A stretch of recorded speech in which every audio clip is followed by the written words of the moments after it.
March 2023. Kouri Richins sits on a television studio couch, holding a children's book titled, Are You With Me? She tells the host the book helps grieving children understand the death of a parent. She dedicated it to her late husband, Eric. The audience applauds her bravery. What no one in that studio knows is that Kouri has been arrested just weeks earlier and released on bail.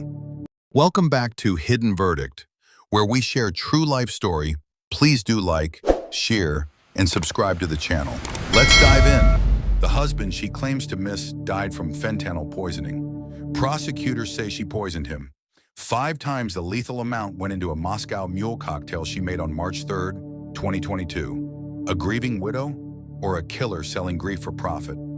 Kamas, Utah sits 1 hour east of Salt Lake City, population just over 2,000. This is where Kouri and Eric Richins built their life.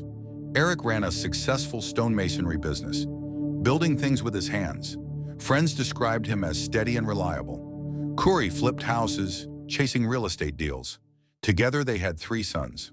On the surface, the family appeared picture perfect. But behind the walls of their mountain home, money problems were piling up. Kouri owed lenders more than $1.8 million. Creditors called constantly. The marriage had grown cold. Eric had started sleeping in a separate room. Eric Richins carried multiple life insurance policies worth over $2 million. That is normal for a business owner with young children. But one policy was different.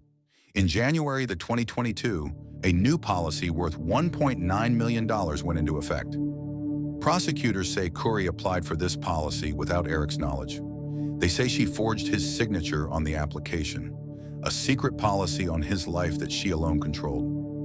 That same month, Kouri reconnected with an old acquaintance named Robert Josh Grossman. Their relationship quickly became romantic. Text messages showed Kouri telling Grossman she loved him and wanted to leave Eric. According to court testimony, Kouri asked Robert Grossman a question he would never forget.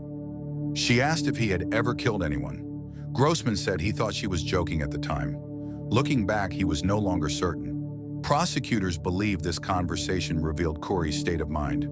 She was already thinking about death. She was already making plans. The question is why she did not simply file for divorce.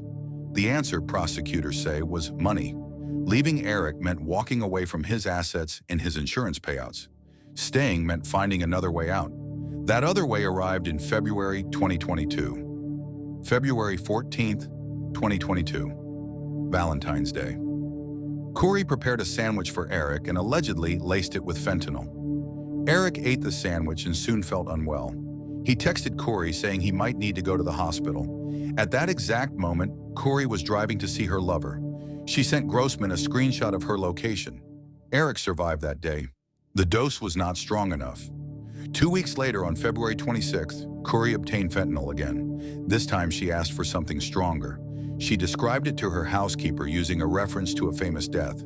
She called it the Michael Jackson stuff.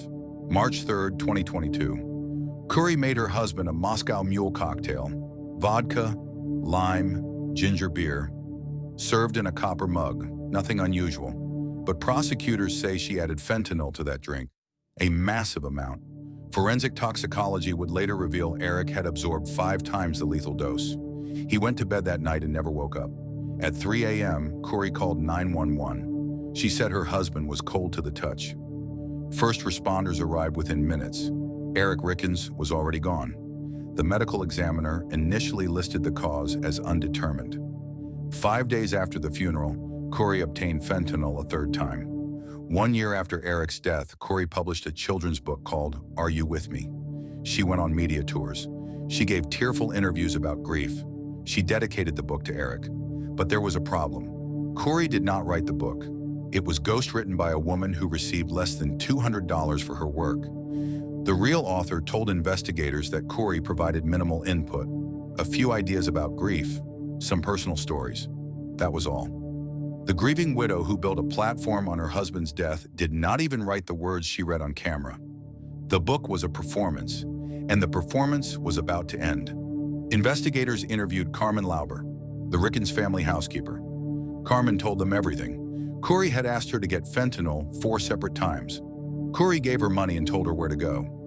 Carmen testified that Kouri described the drug using the phrase, The Michael Jackson stuff. After Eric died, Carmen confronted Kouri. She asked if the drugs had anything to do with his death.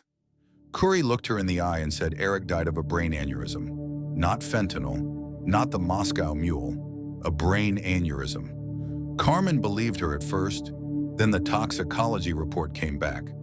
February 2026. Nearly 4 years after Eric's death, the trial began. Robert Grossman testified about the affair and the question about killing. Becky Lloyd testified that Kouri once said, "It would be better if Eric were dead." Carmen Lauber testified about the fentanyl and the lies. The defense called no witnesses. Kouri did not testify. The jury deliberated for less than 3 hours.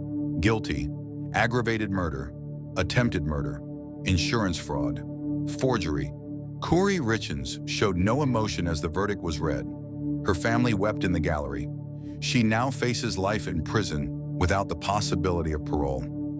3 boys lost their father on March 4th, 2022. They were 9, 7, and 5 years old. Now they are growing up without their mother too. Extended family is raising them, grandparents, aunts, uncles, people who will one day have to explain what their mother did. Eric Richins went to bed next to a woman who had already planned his death. He never saw it coming. A man who built things with his hands could not build a wall strong enough to protect himself from the person who was supposed to love him most. Kouri will be sentenced on what would have been Eric's 43rd birthday.